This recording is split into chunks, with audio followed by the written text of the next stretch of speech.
नमस्कार दोस्तों, मैं आपका दोस्त कर्नल नागेंद्र राठौर। आज हिस्ट्री के एक बहुत ही इंपॉर्टेंट टॉपिक पर आपसे बात करने के लिए आया हूँ। ये है 1919 का जलियांवाला बाग कांड। इसमें एक्चुअली लोगों को दो कन्फ्यूज़न रहते हैं। एक तो पूरा हिस्ट्री से रिलेटेड कि जलियांवाला बाग कांड क्यों हुआ था, दूसरा उधम सिंह जी ने आखिर किसको मारा था। लोगों को ये कन्फ्यूज़न है कि उन्होंने ब्रिगेडियर डायर को मारा था। अपने इस वीडियो के मार्फत मैं इसके ऊपर पूरा प्रकाश डालूंगा और आज आपका पूरा कन्फ्यूज़न दूर करूंगा। एक्चुअली जलियांवाला बाग जो कांड हुआ था उसके पीछे थोड़ा सा हिस्ट्री में जाना जरूरी है। वर्ल्ड वॉर वन जो कि 1914 से लेके 1918 के अंदर हुआ था, जुलाई 1914 से लेके नवंबर 1918 तक ब्रिटिशर्स ने इंडियंस को प्रॉमिस किया था कि जैसे ही वर्ल्ड वॉर वन खत्म होगा हम उनको आज़ादी दे देंगे, लेकिन ऐसा हुआ नहीं। इंडियंस के अंदर ब्रिटिशर्स के लिए दो बातों के ऊपर बहुत गुस्सा था। पहली बात तो ये थी कि जो उन्होंने 1914 के अंदर प्रॉमिस किया था वर्ल्ड वॉर वन में जाने से पहले कि हम इंडियंस को आज़ादी देंगे, उसके लिए वो बिल्कुल मना कर गए। दूसरा, स्टेट फोर्सेस ने पार्टिसिपेट किया था ब्रिटिश इंडिया की तरफ से।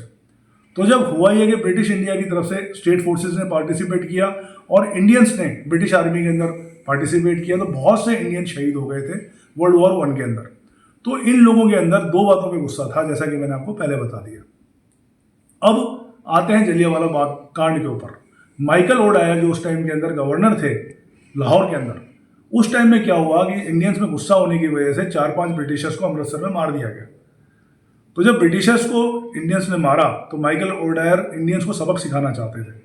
पहली बात तो जो ब्रिटिशर्स को मारा, एक तो इंडियंस में डर पैदा करने के लिए और दूसरा उनसे बदला लेने के लिए। माइकल ओडायर ने ब्रिटिशर्स को इंडियंस में मारा, उससे बदला लेने के लिए जो जालंधर के अंदर उस टाइम में पोस्टेड थे ब्रिगेडियर डायर, उनको हुक्म दिया कि आप 12 अप्रैल को फोर्सेस वहां से मूव करोगे और 13 अप्रैल को बैसाखी वाले दिन जब ये इंडियंस यहाँ पे इकट्ठा होंगे जलियांवाला बाग के अंदर, तो इनके ऊपर फायरिंग करोगे, जिससे कि इंडियंस को डरा के धमका के रखा जाए। ये मेन मकसद था। तो अकॉर्डिंगली ब्रिगेडियर डायर ने अपनी फोर्सेस को मूव किया और 13 अप्रैल को जब बहुत शांति ढंग से ये प्रार्थना चल रही थी जलियांवाला बाग के अंदर, उससे पहले माइकल ओडायर ने हुक्म दिया था कि कोई भी इंडियंस 4 या 5 की संख्या से ज़्यादा एक जगह इकट्ठा नहीं हो सकता। ये मकसद था, क्योंकि उनको पता था कि इंडियंस जो है इकट्ठा होंगे, तो उन्होंने ये धारा लगा दी थी।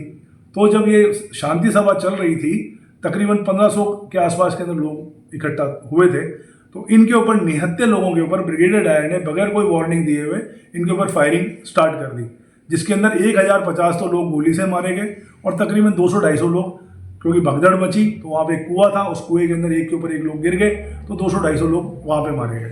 तो ऐसा माना जाता है तकरीबन 1300 लोग इस पर्टिकुलर घटनाक्रम के अंदर शहीद हो गए। अब आते हैं एक दूसरे सवाल के ऊपर जो इसी से रिलेटेड है। उस टाइम पे उधम सिंह जी जो एक छोटे से बच्चे थे, उनके फादर मदर भी इसके अंदर शहादत को प्राप्त हुए और उधम सिंह जी खुद एक छोटे बच्चे थे। उन्होंने कसम खाई कि जिस आदमी के हुक्म के ऊपर मेरे फादर मदर की शहादत हुई है, उस आदमी से मैं पक्का बदला लूंगा। तो जब उनको पता चला कि वो आदमी और कोई नहीं था, वो माइकल ओडायर था, जो कि लाहौर का गवर्नर था, जिसने हुक्म दिया था कि इन निहत्थे लोगों के ऊपर फायरिंग की जाए। तो मैं उधम सिंह जी के इस प्रयास को और उनकी बहादुरी को सलाम करता हूँ कि 1919 में एक कांड हुआ और पूरी कहानी को सुनने के बाद में वो लंदन गए और 21 साल के बाद में आप देखिए कि माइकल ओडायर के घर पर उन्होंने एज अ कुक काम किया। वहाँ पे कुक काम किया, उन्होंने पूरा होमवर्क किया। वो चाहते तो उसको माइकल ओडायर को जहर दे के भी मार सकते थे, बट उन्होंने कसम खा रखी थी कि जिस तरीके से मेरे फादर मदर को, निहत्थे फादर मदर को मारा गया, बिल्कुल मैं वैसे ही बदला लूँगा।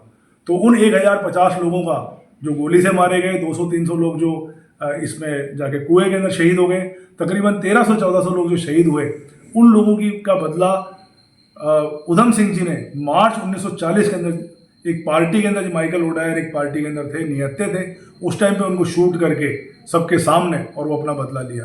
तो मैं सल्यूट करता हूँ उधम सिंह जी को। और हिस्ट्री के इस चीज़ को और थोड़ा लोगों के कन्फ्यूज़न को दूर करने के लिए थोड़ा और एक एविडेंस से बात करते हैं। जो ब्रिगेडियर जनरल डायर थे, जिससे लोग कन्फ्यूज हो जाते हैं, उनकी नेचुरल डेथ जो है वो हो गई थी 1927 के अंदर। और जो माइकल ओडायर हैं, इनको मार्च 1940 यानी 13 साल के बाद में उधम सिंह जी ने एक पार्टी के अंदर जाके गोली मार के उनकी हत्या करी। तो उधम सिंह जी को सलाम। आशा करता हूं कि आपका ये कन्फ्यूजन दूर हुआ होगा।